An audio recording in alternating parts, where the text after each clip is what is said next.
Hello all, welcome to mission olympiad series. Class 10-ലെ കുട്ടികൾക്ക് വേണ്ടിയിട്ടുള്ള ഈ ഒരു സീരീസിലെ നെക്സ്റ്റ് വീഡിയോ നമുക്ക് നോക്കാം. നമുക്കറിയാം 10th നടക്കുന്ന എല്ലാ കോമ്പറ്റേറ്റീവ് എക്സാംസിനും 10th ചാപ്റ്റേഴ്സ് മാത്രമായിരിക്കില്ല ഉണ്ടാവുക. 9th നിങ്ങൾ പഠിച്ചിട്ടുള്ള പോർഷൻസിനെ ബേസ് ചെയ്തിട്ടുള്ള ക്വസ്റ്റ്യൻസ് ഉണ്ടാവാറുണ്ട്. ഓക്കെ, അപ്പോൾ ഇത് ആക്ച്വലി ഒരു ക്വസ്റ്റ്യൻ നമുക്ക് വായിച്ച് നോക്കാം. A cylindrical body floats in water such that half of its volume lies below the surface of water. Find the density of the material with which the body is made of.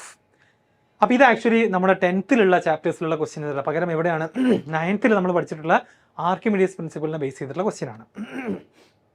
Okay, അപ്പോൾ Archimedes principle ഓർമ്മയുള്ള ആളുകൾക്ക് അല്ലെങ്കിൽ നിങ്ങൾ 9th പഠിച്ച Archimedes principle ഒന്നും കൂടെ revise ചെയ്ത് നോക്കുക. എന്തായിരുന്നു ആർക്കിമിഡീസ് പ്രിൻസിപ്പിൾ? ഇവിടെ പറഞ്ഞിട്ടുള്ളത് ഒരു വാട്ടർ കണ്ടെയ്ൻ ചെയ്യുന്ന ഒരു കണ്ടെയ്നർ അല്ലെങ്കിൽ ഒരു വാട്ടർ ബോഡിയിൽ നമ്മൾ എന്ത് ചെയ്തിരിക്കുകയാണ്, ഒരു സിലിണ്ടറിക്കൽ ഷേപ്പിലുള്ള ഒരു ഒബ്ജക്റ്റ് ഫ്ലോട്ട് ചെയ്യാൻ വെച്ചിരിക്കുകയാണ്.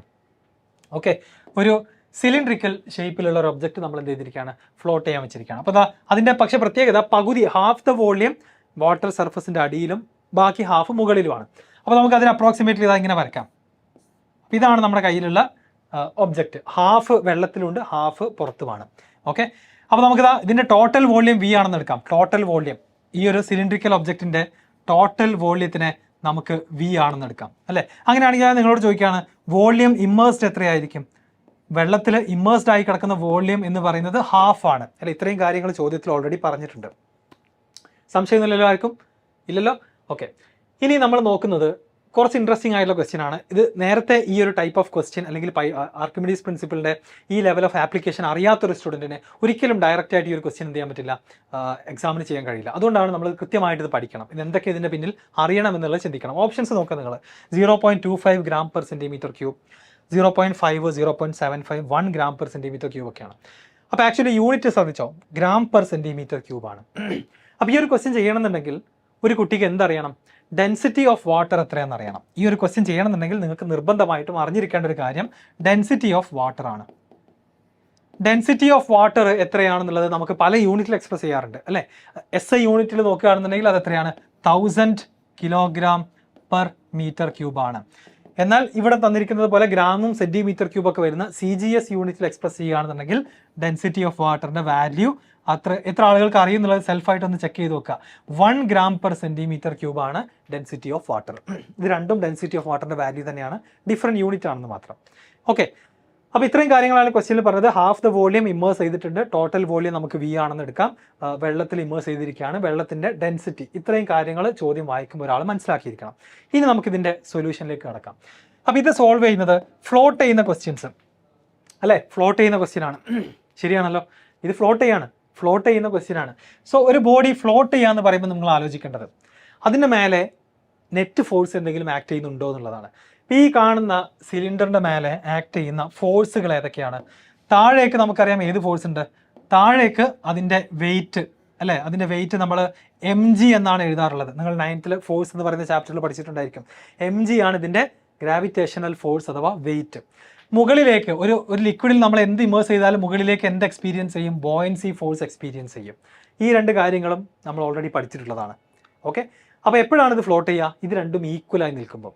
ഈ ഒരു പെർട്ടിക്കുലർ പൊസിഷനിൽ ഹാഫ് ദ വോളിയം ഇമ്മേഴ്സ്ഡ് ആയി നിൽക്കുന്ന ഈ ഒരു പെർട്ടിക്കുലർ പൊസിഷനിൽ ഇതിൻ്റെ ബോയൻസി ഫോഴ്സും വെയിറ്റും ഈക്വലായി നിൽക്കുകയാണ്.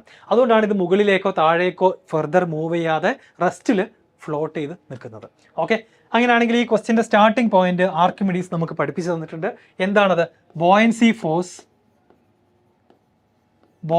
ഫോഴ്സ് നമുക്ക് ഷോർട്ടായിട്ട് FB എന്ന് എഴുതാം. ഈസ് ഈക്വൽ ടു എന്തിനോട് ഈക്വൽ ആണ്? അതിൻ്റെ വെയിറ്റിനോട് ഈക്വൽ ആയിരിക്കും. ഓക്കെ, ക്ലിയർ ആവുന്നുണ്ടോ? ആൻഡ് ബോയൻസി ഫോഴ്സ് നിങ്ങൾക്കറിയാം.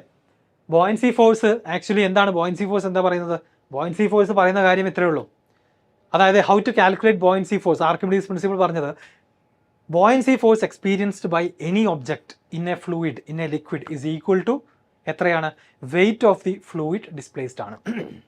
Buoyancy force experienced is equal to weight of the fluid displaced ആണ്.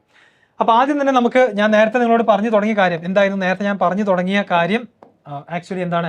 FB will be equal to mg ആണ്, അതിൻ്റെ വെയിറ്റ് ആയിരിക്കും.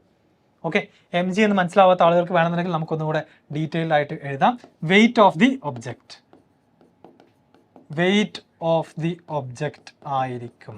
Okay, so FB equal to mg ആണ് ഇവിടുത്തെ നമ്മുടെ സ്റ്റാർട്ടിംഗ് പോയിന്റ്. ഈ ക്വസ്റ്റ്യൻ സോൾവ് ചെയ്യേണ്ട നമ്മുടെ സ്റ്റാർട്ടിംഗ് പോയിന്റ് ബോയൻസി ഫോഴ്സും അതിൻ്റെ വെയിറ്റും ഈക്വൽ ആണെന്നുള്ളൊരു ഐഡിയ ആണ്. അപ്പോൾ അതിൽ തന്നെ നമുക്കിനി എന്ത് ചെയ്യണം? ഇപ്പോൾ FB എങ്ങനെയാണെന്ന് കണ്ടുപിടിക്കണം എന്നറിയില്ല അല്ലേ? സോ FB നമ്മളോട് കണ്ടുപിടിക്കാൻ ആര് പഠിപ്പിച്ചു തന്നിട്ടുണ്ട്? ആർക്കിമിഡീസ് പഠിപ്പിച്ചു തന്നിട്ടുണ്ട്. എന്താണ് FB? Weight of the liquid displaced ആണ്. Weight of the liquid displaced ആണ് ബോയൻസി ഫോഴ്സ്. മനസ്സിലാവുന്നുണ്ടോ? അതായത് ആ ഒരു സിലിണ്ടറിക്കൽ ഒബ്ജക്റ്റ് നമ്മൾ വെള്ളത്തിൽ ഇമ്മേഴ്സ് ചെയ്ത സമയത്ത് എത്രത്തോളം വെള്ളമാണ് ഡിസ്പ്ലേസ്ഡ് ആവുന്നത്, അത്രയും വെയിറ്റ് ആ വെള്ളത്തിൻ്റെ വെയിറ്റിനോട് ഈക്വലൻ്റ് ആയിരിക്കും ഇവിടെ എക്സ്പീരിയൻസ് ചെയ്യുന്ന ബോയൻസി ഫോഴ്സ്. ഇതാണ് ആർക്കിമിഡീസ് പ്രിൻസിപ്പൾ. അപ്പോൾ അത് നമുക്ക് എങ്ങനെ എക്സ്പ്രസ് ചെയ്യാം? നിങ്ങൾ ആലോചിച്ച് നോക്കുക. വെയിറ്റ് ഓഫ് എനി ഒബ്ജക്റ്റ് എന്താണ്? വെയിറ്റ് ഓഫ് എനി ഒബ്ജക്റ്റ് ഞാനിവിടെ എഴുതി. Weight of any object is equal to mass into G ആണ്. മാസിനെ നമുക്ക് ഡെൻസിറ്റിയുടെയും വോള്യത്തിൻ്റെ ടേംസിൽ എഴുതി കൂടെ? ഡെൻസിറ്റി എന്ന് പറഞ്ഞാൽ എന്താ? Mass by volume. അപ്പോൾ മാസ് എന്ന് പറഞ്ഞാൽ എന്താണ്? Mass density multiplied by volume ആണ്. ഓക്കെ, സോ വെയിറ്റിനെ ഇൻ ജനറൽ നമുക്ക് D into V into G എന്ന് എഴുതാൻ പറ്റും. ഇൻ ജനറൽ ഏതൊരു ഒബ്ജക്റ്റിൻ്റെയും വെയിറ്റിനെ അതിൻ്റെ ഡെൻസിറ്റി ഇൻറ്റു അതിൻ്റെ volume into G, acceleration due to gravity എന്ന് എഴുതാൻ പറ്റും. ഓക്കെ, അപ്പോൾ ഇവിടെ ബോയൻസി ഫോഴ്സ് നമ്മളപ്പോൾ എങ്ങനെ കണ്ടുപിടിക്കുക? ബോയൻസി ഫോഴ്സിൻ്റെ ഇക്വേഷൻ കഴിഞ്ഞ വർഷം പഠിച്ച ആളുകൾക്ക് ഡയറക്റ്റ് ആയിട്ട് എഴുതാം. സോ ബോയൻസി ഫോഴ്സ് കണ്ടുപിടിക്കണമെന്നുണ്ടെങ്കിൽ weight of the fluid displaced ആണ്. അങ്ങനെയാണെങ്കിൽ density of the liquid, displace ആയ ലിക്വിഡിൻ്റെ ഡെൻസിറ്റി മൾട്ടിപ്ലൈഡ് ബൈ അതുപോലെ തന്നെ volume of the liquid, displaced ആയിട്ടുള്ള ലിക്വിഡിൻ്റെ വോള്യം ഇൻറ്റു G ചെയ്താലാണ് നമുക്ക് ബോയൻസി ഫോഴ്സ് കിട്ടുക. മനസ്സിലാവുന്നുണ്ടോ? ഓക്കെ, അപ്പോൾ ഇത് ഒന്നും കൂടെ ക്ലിയർ ആയിട്ട് എഴുതുകയാണെന്നുണ്ടെങ്കിൽ ഡെൻസിറ്റി ഓഫ് വാട്ടർ, നമ്മുടെ ക്വസ്റ്റ്യനിലേക്ക് വരികയാണെങ്കിൽ density of water multiplied by എത്രത്തോളം വാട്ടർ ആയിരിക്കും ഡിസ്പ്ലേസ്ഡ് ആയിട്ടുണ്ടാവുക അല്ലേ? ഈ ഒരു ഒബ്ജക്റ്റിൻ്റെ ഹാഫ് ദ വോള്യം ഇമ്മേഴ്സ് ആയാൽ സെയിം വോള്യം തന്നെയാണ് ഡിസ്പ്ലേസ്ഡ് ആവുക. പ്രിൻസിപ്പിൾ ഓഫ് ഫ്ലോട്ടേഷൻ ഓർക്കുന്നുണ്ടാകും. നമ്മളൊരു ഒബ്ജക്റ്റിനെ വെള്ളത്തിൽ ഇമ്മേഴ്സ് ചെയ്യുന്ന സമയത്ത് എത്രത്തോളം പോർഷൻ ആണോ ഇമ്മേഴ്സ് ആയത് സെയിം വോള്യം ഓഫ് വാട്ടർ ആണ് ഡിസ്പ്ലേസ്ഡ് ആവുക. സോ V/2 ആണ് ഇവിടുത്തെ ഇമ്മേഴ്സ് ചെയ്തിട്ടുള്ള വോള്യം, വിച്ച് മീൻസ് V/2 എന്ന് പറയുന്ന വോള്യം തന്നെ ആയിരിക്കും വെള്ളം ഡിസ്പ്ലേസ് ആയിട്ടുണ്ടാവുക. ഇതാണ് അപ്പോൾ ഇവിടുത്തെ ബോയൻസി ഫോഴ്സിൻ്റെ വാല്യൂ. മനസ്സിലായല്ലോ? ഇതാണ് ഇവിടുത്തെ ബോയൻസി ഫോഴ്സിൻ്റെ വാല്യൂ. അങ്ങനെയാണെങ്കിൽ നെക്സ്റ്റ് സ്റ്റെപ്പിലേക്ക് നമ്മൾ പോവുകയാണ്. അടുത്ത സ്റ്റെപ്പിൽ അപ്പോൾ നമുക്ക് എങ്ങനെ എഴുതാം? FB is equal to mg ആണ് നമ്മുടെ സ്റ്റാർട്ടിംഗ് പോയിന്റ്. FB ഇപ്പോൾ നമ്മൾ കണ്ടു, density of water into V/2 multiplied by G, this is equal to M into G. ഇവിടെ mg ആണ് വന്നിട്ടുള്ളത്. അപ്പോൾ അവിടുത്തെ മാസിനെ നമുക്ക് എന്ത് ചെയ്യാം? ഞാൻ അത് നേരത്തെ ചെയ്തതുപോലെ തന്നെ ഡെൻസിറ്റി ഇൻറ്റു വോള്യം എന്ന് മാറ്റി എഴുതാൻ പോവാണ്. ഓക്കെ, അവിടുത്തെ മാസിനെ ഡെൻസിറ്റി ഇൻറ്റു വോള്യം. അപ്പോൾ ഡെൻസിറ്റി എന്ന് പറയുമ്പം ഇത് ഏതിൻ്റെ mg ആണ്? നമ്മുടെ സിലിണ്ട്രിക്കൽ ഒബ്ജക്റ്റിൻ്റെ മാസാണത്. സിലിണ്ട്രിക്കൽ ഒബ്ജക്റ്റിൻ്റെ മാസിനെ മാറ്റി എഴുതുമ്പം density of the object multiplied by ആ സിലിണ്ട്രിക്കൽ ഒബ്ജക്റ്റിൻ്റെ മുഴുവൻ വോള്യം, അതിൻ്റെ മുഴുവൻ മാസ് കിട്ടണമെങ്കിൽ അതിൻ്റെ മുഴുവൻ വോള്യം വേണം. അത് നമ്മൾ ഓൾറെഡി V ആണെന്ന് എടുത്തു, ഇൻറ്റു G എന്ന് കിട്ടി. ഈ രണ്ട് ഇക്വേഷൻ നിങ്ങൾ നോക്കുക, സെയിം ആയിട്ടുള്ള ടേംസ് നമുക്ക് എന്ത് ചെയ്യാം? ക്യാൻസൽ ചെയ്യാം. G രണ്ട് സൈഡിൽ ഞാൻ ക്യാൻസൽ ചെയ്യുന്നു. അഗെയിൻ രണ്ട് സൈഡിൽ ഞാൻ V കൊണ്ട് ഡിവൈഡ് ചെയ്യുന്നു. അപ്പോൾ രണ്ട് Vയും ക്യാൻസൽ ആയി പോയി. നമുക്ക് ഫൈനലി എന്താണ് കിട്ടാൻ പോകുന്നത്? എന്താ കിട്ടുന്നത് ഇവിടെ? ഡെൻസിറ്റി ഓഫ് ദി വാട്ടർ ഒരു ഡിവൈഡഡ് ബൈ 2 ഇവിടെ ഉണ്ട്, ഒരു ഡിനോമിനേറ്ററിൽ 2 ഉണ്ട്, is equal to density of the object എന്ന് കിട്ടും. അപ്പോൾ ഒബ്ജക്റ്റിൻ്റെ ഡെൻസിറ്റി എന്ന് പറഞ്ഞു കഴിഞ്ഞാൽ ആക്ച്വലി എന്താ? വെള്ളത്തിൻ്റെ ഡെൻസിറ്റിയുടെ ഹാഫ് ആണ്. മനസ്സിലായോ? So density of the object is equal to density of water divided by 2 എന്ന് പറയുന്ന ഫോമിലേക്ക് നമ്മൾ എത്തുന്നു. സോ ആൻസർ അപ്പം ഗ്രാം പെർ സെൻറ്റിമീറ്റർ ക്യൂബിലാണ് ആൻസർ വേണ്ടത്. ഡെൻസിറ്റി ഓഫ് വാട്ടർ ഞാൻ ഓൾറെഡി പറഞ്ഞു 1 ആണ് ഗ്രാം പെർ സെൻറ്റിമീറ്റർ ക്യൂബിൽ divided by 2. So answer 0.5 gram per centimetre ക്യൂബാണ് ആൻസർ. ഓക്കെ, അപ്പോൾ ആദ്യമായിട്ട് ഇത് കാണുന്ന ആളുകൾക്ക് മേ ബി എക്സ്ട്രീംലി ഡിഫിക്കൽട്ട് ആയിട്ടൊക്കെ തോന്നുന്നുണ്ടാകും, പക്ഷേ വളരെ സിമ്പിളാണ് ചോദ്യം. ഇനി നമുക്കിത് ഒന്നും കൂടെ ക്വസ്റ്റ്യൻ ഒന്നും കൂടെ അനലൈസ് ചെയ്യുകയാണെന്നുണ്ടെങ്കിൽ നിങ്ങൾ നോക്കുക, ഒരു വെള്ളത്തിൽ ഇമ്മേഴ്സ് ചെയ്തിരിക്കുന്ന ഒരു object half of its volume വെള്ളത്തിൽ ഇമ്മേഴ്സായി, ഒരു ഹാഫ് മുകളിലുമാണ്. അങ്ങനെയാണെങ്കിൽ നമുക്ക് ആൻസർ ആയിട്ട് കിട്ടിയിട്ടുള്ളത് വെള്ളത്തിൻ്റെ ഡെൻസിറ്റിയുടെ ഹാഫ് ആണ് എന്നാണ് കിട്ടിയിട്ടുള്ളത് അല്ലേ? ഇനി നിങ്ങളൊന്ന് ഇമാജിൻ ചെയ്യാം, വെള്ളത്തിൻ്റെ സെയിം ഡെൻസിറ്റി ഉള്ള ഒരു ഒബ്ജക്റ്റ് നമ്മൾ വെള്ളത്തിൽ ഇറക്കി വെച്ച് കഴിഞ്ഞാൽ അതെന്താ ചെയ്യുക? അത് മുഴുവൻ ഇമ്മേഴ്സ്ഡ് ആയിട്ട് നിൽക്കുകയാണ് ചെയ്യുക അല്ലേ? അത് മുഴുവൻ ഇമ്മേഴ്സ്ഡ് ആയി നിൽക്കുക ചെയ്യുക. അപ്പോൾ ഇവിടെ ഹാഫ് ദ വോള്യം ഇമ്മേഴ്സ്ഡ് ആയതുകൊണ്ടാണ് നമുക്ക് half of the density of water എന്നുള്ളൊരു ആൻസറിലേക്ക് എത്തിയിട്ടുള്ളത്. അതുപോലെ ഇനിയിപ്പോൾ 3/4 ഓഫ് ദ വോള്യം ഇമ്മേഴ്സ്ഡ് ആവുകയാണെങ്കിൽ, 3/4 3/4 ഓഫ് ദ വോള്യം ഇമ്മേഴ്സ്ഡ് ആവുകയാണെന്നുണ്ടെങ്കിൽ ആ ഒബ്ജക്റ്റിൻ്റെ ഡെൻസിറ്റി എന്തായിരിക്കും? 3/4 of the density of the liquid ആയിരിക്കും. ഇപ്പം വാട്ടർ മാറി ഓയിൽ വരാം, വേറെ കെറോസിൻ വരാം, എന്തും വരാം.